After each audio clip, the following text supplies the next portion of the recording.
Nous savons tous que les humains ne sont pas les seuls à appeler cette planète leur maison. La vie est partout, s'élevant dans les cieux, parcourant la terre, nageant dans les océans et même se cachant profondément sous terre. Mais voici quelque chose qui pourrait vous surprendre. Certaines de ces créatures valent une fortune. D'un thon rouge battant des records à une vache rare avec un prix incroyable, ces animaux ne sont pas seulement fascinants, ils sont incroyablement précieux. Rejoignez-nous alors que nous découvrons les animaux les plus chers du monde. Numéro 8. Missy la Holstein. Missy n'était pas n'importe quelle vache, elle était la reine incontestée du monde laitier. Cette beauté noire et blanc frappante du Canada n'était pas célèbre seulement pour sa morphologie parfaite et sa conformation impeccable. Elle était une puissance génétique. Les éleveurs la voyaient comme un investissement unique, une vache si précieuse qu'elle était considérée comme un changement de donne dans l'industrie laitière. Et en 2009, Missy a prouvé sa valeur lorsqu'elle a battu des records lors de la vente Morson Road to the Royal à Uxbridge, en Ontario. Alors celle a été vendue aux enchères pour la somme incroyable de 1 200 000 $, faisant d'elle la vache la plus chère jamais vendue à l'époque. Dans le monde du bétail, Missy n'était pas seulement une superstar, elle était une légende millionnaire. Mais Missy n'était pas seulement une belle apparence, elle était une mine d'or génétique. Des décennies de sélection avaient ancré une lignée d'élite conçue pour une production maximale de lait, une fertilité exceptionnelle et une santé de premier ordre. Alors qu'une Holstein moyenne produit environ 23 000 livres de lait par an, Missy pouvait en produire jusqu'à 50% de plus avec une teneur en matières grasses et en protéines plus élevée, exactement ce qui est nécessaire pour le fromage, le beurre et les produits laitiers haut de gamme. Imaginez un troupeau entier de vaches avec la génétique de Missy. C'est une efficacité accrue, des coûts réduits et plus de profit pour les agriculteurs. Sa lignée était si élite que les éleveurs étaient les prêts à payer des sommes considérables juste pour acquérir ses embryons et son sperme, espérant reproduire sa magie génétique dans leurs troupeaux. Et cela a porté ses fruits. Ses descendants façonnent encore l'industrie laitière aujourd'hui, rendant l'agriculture plus productive et durable. Au-delà de son héritage génétique, Missy était une reine des concours laitiers. Elle ne se contentait pas de gagner des compétitions, elle les dominait. En 2009, elle a balayé la concurrence au Western Fall National Show, remportant le titre de grande champion. Mais ce n'était que le début. En 2011, elle a stupéfié le monde laitier en remportant le titre de suprême grand champion de toutes les races au World Dairy Expo à Madison, dans le Wisconsin, le Super Bowl des compétitions laitières. Gagner ce titre signifiait qu'elle n'était pas seulement la meilleure Holstein, elle était la meilleure vache laitière de la planète. Et juste pour prouver qu'elle n'était pas un phénomène d'un seul coup, elle a suivi avec une autre victoire massive au Royal Agricultural Winter Fair à Toronto, en Ontario, sécurisant sa place en tant que championne consécutive. Puis en 2012, elle a atteint le statut légendaire lorsqu'elle en a été nommée vache de l'année Holstein Canada, un honneur réservé uniquement aux vaches et qui laissant une marque permanente sur la race. La renommée de Missy ne s'est pas arrêtée en Amérique du Nord. Après avoir atteint le statut de superstar mondiale, elle a été vendue à un acheteur au Danemark, où son influence génétique a continué à révolutionner les programmes d'élevage Holstein dans le monde entier. Les agriculteurs et les scientifiques ont utilisé son ADN d'élite pour améliorer les générations futures de vaches laitières à haut rendement et génétiquement supérieures, rendant la production laitière plus efficace et durable. Mais l'histoire de Missy est plus grande qu'une seule vache, c'est un aperçu de l'avenir de l'élevage laitier. Grâce aux percées dans la sélection génétique, les transferts d'embryons et les tests génomiques, les éleveurs peuvent désormais créer des vaches plus saines, plus fortes et plus productives que jamais. Missy n'était pas seulement une vache battant des records, elle était un phénomène unique qui a changé l'élevage laitier pour toujours. Numéro 7. Le thon rouge. Les thons rouges sont les rois incontestés de l'océan, construits comme des voitures de course sous-marine avec une vitesse, une endurance et une puissance inégalées.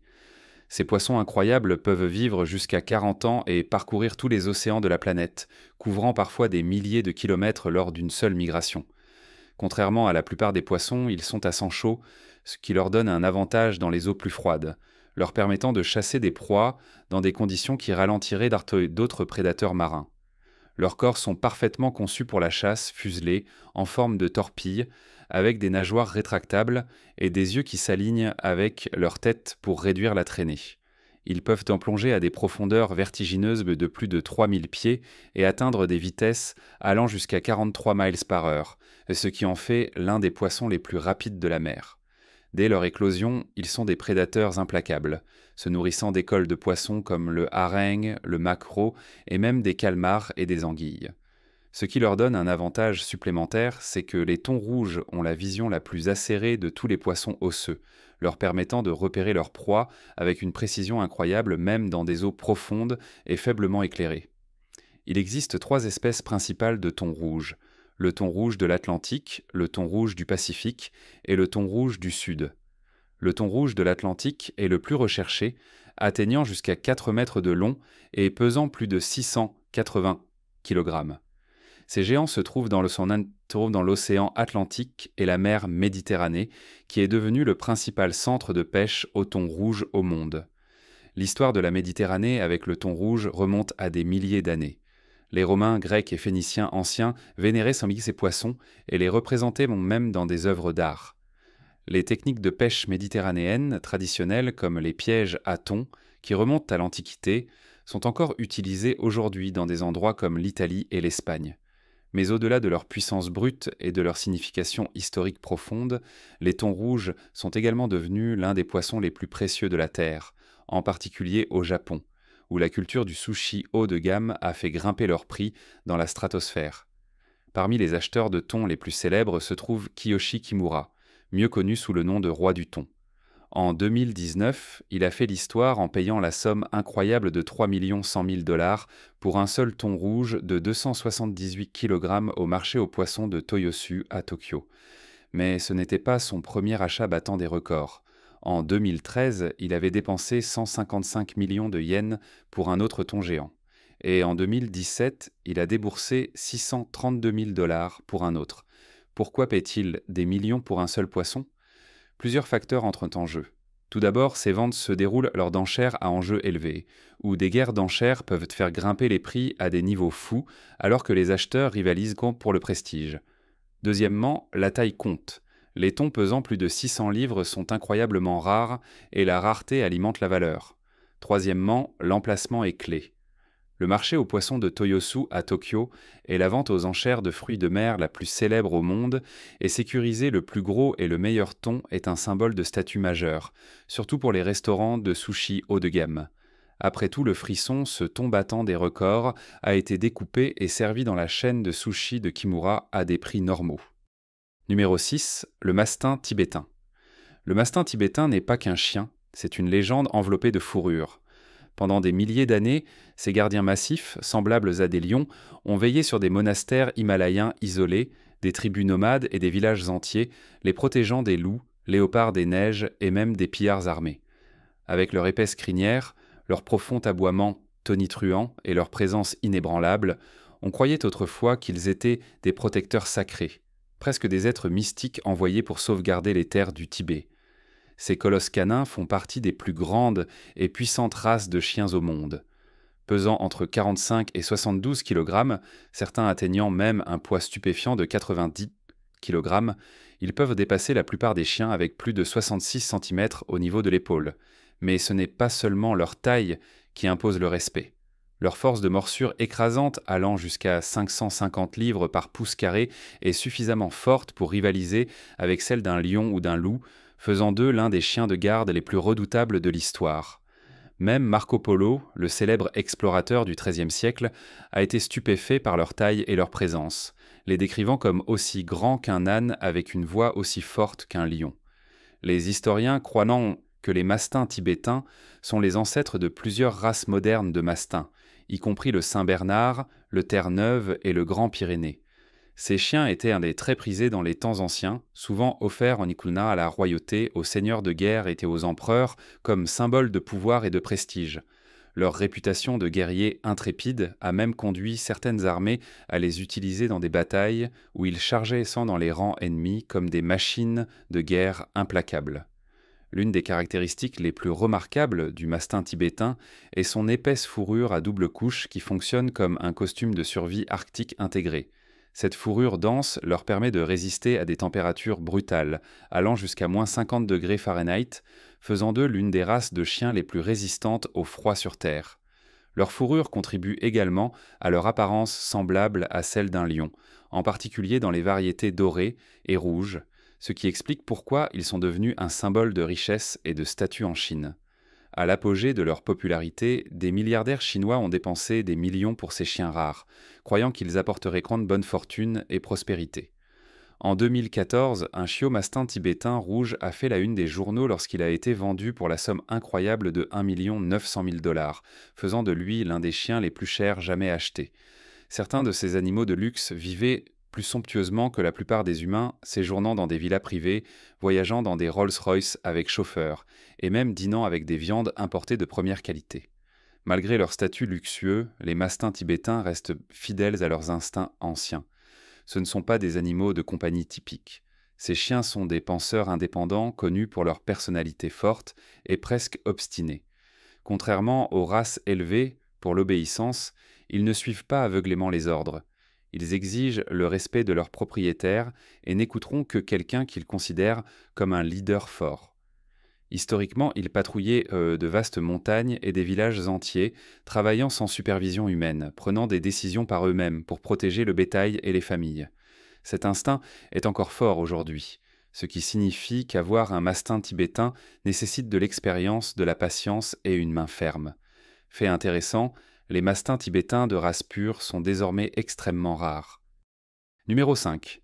Devron Vale. Perfection. Imaginez payer le prix d'une voiture de sport de luxe, ou même d'une petite maison pour un seul mouton. C'est exactement ce qui s'est passé en 2009 lorsqu'un bélier Texel nommé Devron Vale Perfection a abattu des records, se vendant pour la somme incroyable de 355 000 $ lors d'une enchère à Lanark en Écosse, un prix qui a fait les gros titres à l'échelle mondiale. Ce qui rendait ce mouton si précieux n'était pas seulement sa laine ou sa viande, bien que les Texels soient renommés pour leur laine dense et fine et leur viande maigre et savoureuse. Ce qui a fait ressortir Devron Vale Perfection, c'était sa génétique. Il était considéré comme un bélier d'élevage exceptionnel, ce qui signifie que sa descendance pouvait transmettre ses traits supérieurs, améliorant considérablement la qualité de n'importe quel troupeau. Cela en faisait un animal très recherché pour les éleveurs sérieux qui le voyaient pendant comme un investissement précieux pour les années à venir. Pour les agriculteurs cherchant à améliorer la composition génétique de leur cheptel, les animaux d'élevage de haute qualité comme Devron Vale Perfection valent leur pesant d'or. L'enchère elle-même était un spectacle. Les enchères ont commencé à un peu plus de 10 000 €, un prix solide pour un mouton de qualité. Mais il n'a pas fallu longtemps avant que plusieurs acheteurs ne s'engagent dans une bataille acharnée pour la propriété. Cela a conduit à une hausse spectaculaire du prix, atteignant le seuil de 355 000 $. L'enchère est devenue un véritable test de la demande du marché pour des animaux d'élevage d'élite et des profits potentiels qui pourraient en découler d'un tel achat. Cette vente incroyable a également établi un nouveau record pour le prix le plus élevé jamais payé pour un mouton Texel, dépassant l'ancien record de 230 000 € établi plus tôt dans la même année. La guerre des enchères s'est terminée lorsque un consortium d'agriculteurs, un groupe mettant en commun ses ressources, a remporté l'animal. Il prévoyait de croiser Devron Vale Perfection avec plusieurs brebis de haute qualité et de vendre sa descendance pour récupérer leur investissement. C'est ainsi que fonctionnent souvent les opérations d'élevage, les agriculteurs espérant générer des retours grâce à la vente d'agneaux de haute qualité. Les moutons Texel, originaires de l'île de Texel au large des côtes des Pays-Bas, ont une réputation de longue date d'être parmi les meilleurs au monde. Leur construction musculaire et leur croissance rapide des agneaux les rendent très prisés non seulement pour la production de viande, mais aussi pour améliorer la génétique des troupeaux. Ils sont particulièrement bien considérés pour leur prise de poids efficace et leur carcasse maigre, des caractéristiques qui en font un favori parmi les agriculteurs commerciaux et les éleveurs haut de gamme. Selon la Texel Sheep Society, ces moutons se vendent régulièrement pour des sommes à 5 chiffres, certains atteignant 6 chiffres s'ils possèdent des caractéristiques exceptionnelles. Mais l'enchère Devron Vale Perfection n'était pas seulement une question de prix battant des records. Elle a également mis en lumière le monde plus large de l'élevage de bétail. L'élevage de moutons, en particulier au Royaume-Uni, est une industrie énorme. Les Texel, représentant une part significative du marché en raison de leur robustesse, de leur fertilité et de leur adaptabilité. À mesure que les opérations agricoles deviennent plus spécialisées, les éleveurs sont toujours à la recherche d'animaux avec une génétique exceptionnelle qui peuvent améliorer leur troupeau global, ce qui rend des animaux comme Devron Vale Perfection très désirables. La race Texel continue d'être l'un des choix les plus populaires pour améliorer la qualité de la viande et la productivité globale des fermes. Numéro 4. Le lion blanc. Les lions blancs ne sont pas des albinos. Leur magnifique pelage blanc provient d'une condition génétique rare appelée leucisme, qui réduit la pigmentation mais ne l'élimine pas, comme le fait l'albinisme. C'est pourquoi les lions blancs ont toujours des yeux de couleur normale, allant d'un or profond et d'ambre à un bleu ou un vert frappant, tandis que les vrais albinos ont toujours des yeux rouges ou roses. Cette mutation génétique est causée par un allèle récessif, ce qui signifie que les deux parents doivent porter le gène pour que leur petit soit blanc. Leur couleur de fourrure varie du blond pâle à presque blanc neige, et il est intéressant de noter que leur nez, coussinet et lèvres peuvent encore contenir une pigmentation plus foncée, contrairement aux animaux albinos qui manquent complètement de mélanine. Malgré ce que beaucoup croient, leur coloration claire ne les désavantage pas dans la nature. Cela peut même offrir certains avantages. Bien qu'ils puissent se démarquer dans une végétation dense, ils se fondent étonnamment bien dans les savanes ensoleillées, les prairies sèches et les rives sablonneuses, surtout pendant les heures dorées tenses de l'aube et du crépuscule, lorsque de nombreuses chasses ont lieu. Comme tous les lions blancs sont des prédateurs au sommet, utilisant la furtivité, la force et le travail d'équipe pour tendre des embuscades à des proies telles que les zèbres, les gnous et les antilopes. Leurs puissants muscles leur permettent d'atteindre des vitesses allant jusqu'à 50 km/h en courte rafale et leur force de morsure de 650 livres par pouce carré est suffisamment forte pour écraser des os. Pendant des années, on a pensé que les lions blancs étaient éteints dans la nature. Entre 1992 et 2004, il n'y a eu aucune observation confirmée, ce qui a conduit les experts à croire qu'ils avaient disparu en dehors de la captivité. Cependant, les lions blancs ont eu une profonde signification culturelle et spirituelle pendant des siècles. Le peuple Shangaan d'Afrique du Sud croit que les lions blancs sont des messagers du divin et que leur apparition est considérée comme un symbole de paix et de prospérité. Selon la légende locale, chasser ou capturer un lion blanc apporte le malheur. Ces croyances ont peut-être aidé certains lions blancs à survivre dans des zones reculées où ils étaient protégés par des tribus locales. La Global White Lion Protection Trust a joué un rôle clé dans le changement de leur destin. En 2004, l'organisation a réussi à réintroduire les lions blancs dans leur terre ancestrale, dans la région de Timbavati en Afrique du Sud, une zone connue comme le berceau de ces grands félins rares. C'était la première fois dans l'histoire que des lions blancs, nés en captivité, étaient libérés avec succès dans la nature. Depuis lors, des lions blancs ont été observés dans le parc national de Kruger, prouvant qu'ils peuvent survivre, chasser et se reproduire tout aussi efficacement que leurs parents fauves. En raison de leur extrême rareté, les lions blancs sont très recherchés, ce qui en fait des cibles pour le commerce illégal de la faune. Sur le marché des animaux de compagnie exotiques, 2 lionceaux blancs ont été vendus pour la somme incroyable de $138 000 chacun. Des collectionneurs riches dans des zoos privés les considèrent comme des symboles de statut. Mais cette demande a conduit à une consanguinité généralisée, en particulier en captivité. De nombreux lions blancs, dans les zoos et les réserves privées, souffrent de défauts génétiques tels que des systèmes immunitaires faibles, des malformations et des durées de vie raccourcies en raison de la reproduction répétée au sein des mêmes lignées. Les chasseurs de trophées les apprécient également, certains payant des dizaines de milliers de dollars pour avoir la chance de chasser un lion blanc dans des réserves de chasse en enclos où les animaux n'ont aucune chance réelle d'échapper. Il est maintenant temps pour le choix du jour des abonnés. Au fond d'un jardin tranquille, Léo a aperçu un petit éclat sur une feuille. En s'approchant, ses yeux se sont élargis. C'était un scarabée, mais pas n'importe quel scarabée. Il brillait comme de l'or pur, réfléchissant la lumière du soleil dans des motifs éblouissants. Ses amis ont ri quand il leur a dit « Un scarabée doré, c'est un conte de fées ». Ils se moquaient. Déterminé à prouver qu'ils avaient rien à tort, Léo est parti avec sa caméra. Les jours passèrent, mais le scarabée restait insaisissable. Puis, un matin, il l'a revu. Avec précaution, il a enregistré la petite créature, capturant son éclat doré. Lorsqu'il a posté la vidéo en ligne, elle a explosé. Des millions de personnes étaient stupéfaites. Les scientifiques l'ont confirmé comme étant le scarabée tortue dorée, un insecte réel qui peut changer de couleur. La découverte de Léo a transformé les sceptiques en croyants. Pourquoi ce petit scarabée brille-t-il comme un trésor? Faites-nous part de vos opinions dans les commentaires ci-dessous. Numéro 3. Le singe vert. Malgré son nom, le singe vert n'était pas un singe du tout. C'était un cheval de course, et pas n'importe quel cheval de course. Il est devenu l'un des pur-sangs les plus discutés de l'histoire, non pas pour ses victoires sur la piste, mais pour son prix incroyable. Ce poulain bai, né le 4 février 2004, avait une apparence frappante avec une grande balafre blanche et 2 chaussettes blanches.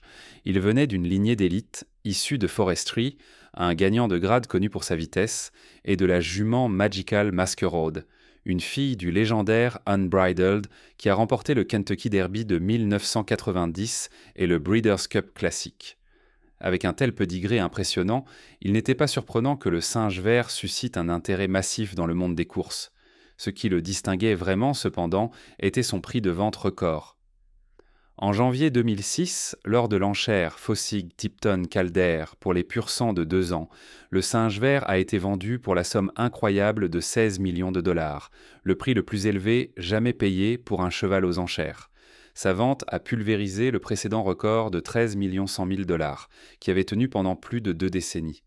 La guerre des enchères était féroce, les meilleurs acheteurs étant désireux de mettre la main sur un poulain avec un pédigré aussi prometteur et un temps d'entraînement éblouissant.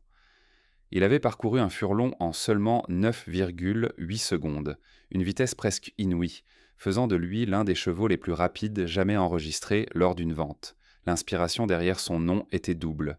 Ses nouveaux propriétaires étaient associés au Green Monkey Golf Course à la Barbade, un parcours de renommée mondiale nommé d'après les rares singes verts de l'île. Par coïncidence, le poulain était également né sous l'année chinoise du singe en bois vert, ajoutant une couche de symbolisme à son histoire déjà intéressante. Cependant, malgré les attentes démesurées, la carrière de course du singe vert s'est révélée être une grande déception. Son très attendu premier départ a eu lieu le 15 septembre 2007 au Belmont Park à New York. Il est entré en tant que grand favori des paris. Mais au lieu d'une première victoire éclatante, il a terminé 3e, derrière le gagnant Roy Maudit et le deuxième 613.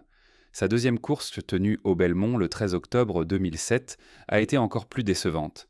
Cette fois, lors d'une course de 7 furlongs, il a terminé 4e sur 7 chevaux, perdant contre Giant Deputy. À chaque course, il devenait clair que le singe vert ne répondait pas à son prix exorbitant ni à l'engouement qui l'entourait. Il a été inscrit à une 3e et dernière course où, une fois de plus, il n'a pas réussi à décrocher une victoire.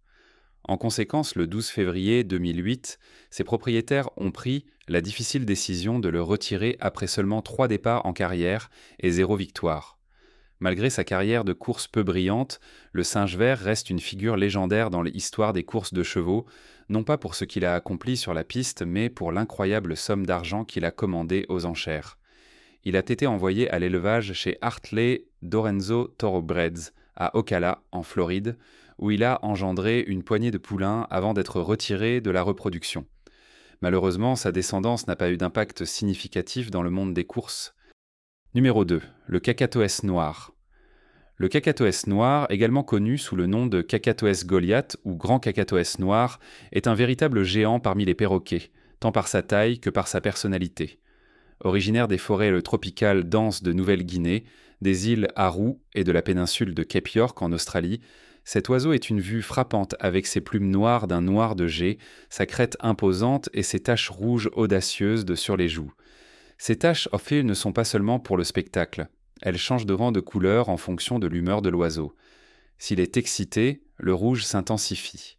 S'il est stressé ou malade, la couleur s'atténue en un rose pâle.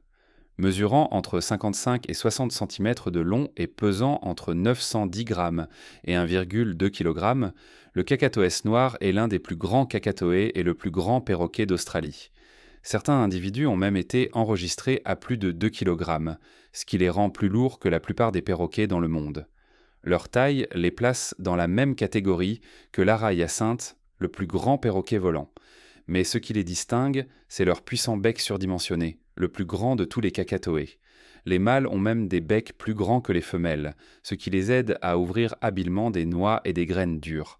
Leur conception de bec est unique car les mandibules supérieures et inférieures ne se touchent pas complètement, laissant juste assez d'espace pour que l'oiseau puisse maintenir une noix en place avec sa langue, tout en utilisant son bec inférieur pour la broyer.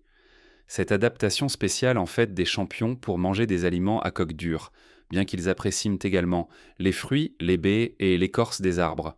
Au-delà de leur apparence frappante et de leur intelligence impressionnante, les cacatoès noirs ont un talent inhabituel que aucun autre oiseau ne peut égaler. Ce sont des batteurs. Les mâles casquent des branches épaisses, parfois jusqu'à un pied de long, et les utilisent comme des baguettes, tapant rythmiquement sur des troncs creux et des branches. Les scientifiques pensent que ce tambourinage les aide à attirer des partenaires et à marquer leur territoire. Ce qui est encore plus fascinant, c'est que chaque cacatoès a son propre rythme et son propre style, tout comme les musiciens humains.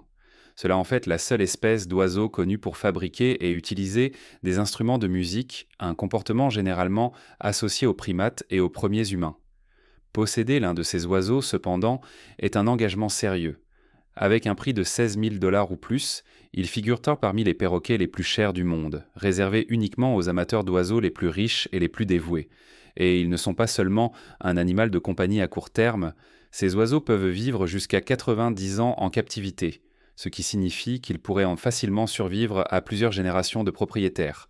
À l'état sauvage, ils vivent environ 50 à 60 ans, ce qui en fait l'une des espèces d'oiseaux les plus longues à vivre sur la planète. Malgré leurs incroyables adaptations et comportements uniques, les cacatoès noirs font face à des menaces croissantes. La destruction de l'habitat due à la déforestation, à l'exploitation minière et aux incendies de forêt met la pression sur leur population. Ce qui complique encore les choses, c'est leur taux de reproduction incroyablement lent. Les femelles ne pondent qu'un œuf tous les 2 ans, ce qui est l'un des taux de reproduction les plus bas de toutes les espèces de perroquets. En raison de cela, ils sont classés comme quasi menacés sur la liste rouge de l'UICN, ce qui signifie que des efforts de conservation sont cruciaux pour protéger ces oiseaux rares et extraordinaires. Numéro 1. Le scarabée cerf rare. Les scarabées cerfs sont parmi les insectes les plus extraordinaires de la planète, instantanément reconnaissables par leurs énormes mandibules en forme de bois de cerf. Mais ces mâchoires intimidantes ne sont pas seulement pour le spectacle. Les scarabées cerfs mâles les utilisent lors de combats féroces, soulevant et retournant leurs rivaux dans des matchs de lutte intenses pour séduire des partenaires et revendiquer un territoire. Ces combats peuvent être brutaux, les adversaires verrouillant leurs mandibules comme de mini-gladiateurs dans l'arène de lutte de la nature. Bien que de nombreuses espèces de scarabées cerfs soient relativement communes, certaines sont si rares que les collectionneurs paieront des sommes étonnantes pour les posséder. Le terme scarabée cerf rare s'applique à l'une des plus de 1200 espèces de la famille des Lucanidae. Mais certaines sont si insaisissables que les trouver dans la nature est comme découvrir un trésor caché. Leur rareté est due à leur besoin d'habitat extrêmement spécifique. La plupart dépendent des forêts anciennes, non perturbées, avec beaucoup de bois en décomposition, où leurs larves peuvent se nourrir pendant des années avant d'émerger en tant qu'adultes. Cependant, en raison de la déforestation, du changement climatique et de la destruction de l'habitat, de nombreuses espèces peinent à survivre, les rendant encore plus désirables pour les collectionneurs et les chercheurs. Parmi les scarabées cerfs les plus précieux figurent le scarabée cerf géant d'Amérique du Nord, le Dorcus titanus japonais et le scarabée cerf girafe, célèbre pour ses mandibules extraordinairement longues qui peuvent être presque aussi longues que son corps entier. Au Japon, en Chine et en Asie du Sud-Est, la collecte de scarabées cerfs est plus qu'un simple passe-temps. C'est une industrie de plusieurs millions de dollars, avec des éleveurs spécialisés rivalisant pour produire les spécimens les plus grands et les plus parfaitement formés. Certains scarabées cerfs ont même été élevés sélectivement pour améliorer leur taille et leurs caractéristiques, donnant lieu à des spécimens records qui se vendent pour des dizaines de milliers de dollars aux enchères. L'une des ventes les plus folles de l'histoire des scarabées cerfs a impliqué un scarabée cerf japonais mesurant un peu plus de 3 pouces qui a été vendu pour un incroyable 89 000 $. Pourquoi un prix aussi élevé? Tout se résume à une combinaison de taille, de rareté et de symétrie. Les plus grands scarabées, en particulier ceux avec des mandibules parfaitement formées et des proportions impeccables, sont considérés comme le prix ultime parmi les collectionneurs, faisant d'eux les joyaux de la collection privée d'insectes. Au-delà de leur rareté et de leur valeur marchande, les scarabées cerfs sont également incroyablement forts. Par rapport à leur poids corporel, ils sont parmi les créatures les plus fortes de la Terre, capables de soulever plus de 100 fois leur poids. Les scarabées cerfs ont l'un des cycles de vie les plus longs du monde des insectes. Contrairement à la plupart des insectes qui vivent pendant seulement quelques mois, les scarabées cerfs peuvent reprendre jusqu'à 6 ans pour atteindre leur maturité complète. Ils passent par la majorité de leur vie sous terre en tant que larves, se nourrissant de bois en décomposition et grandissant lentement. Ce n'est qu'une fois qu'ils atteignent l'âge adulte qu'ils émergent pour trouver un partenaire, mais ils n'ont que quelques mois à vivre avant que leur cycle de vie ne se termine. Avec leur mystique, leur puissance et leur valeur marchande exorbitante, les scarabées cerfs continuent de captiver les scientifiques, les collectionneurs et les passionnés de nature. Quelles sont vos pensées sur ces animaux les plus chers du monde? Partagez vos réflexions avec nous dans la section des commentaires ci-dessous.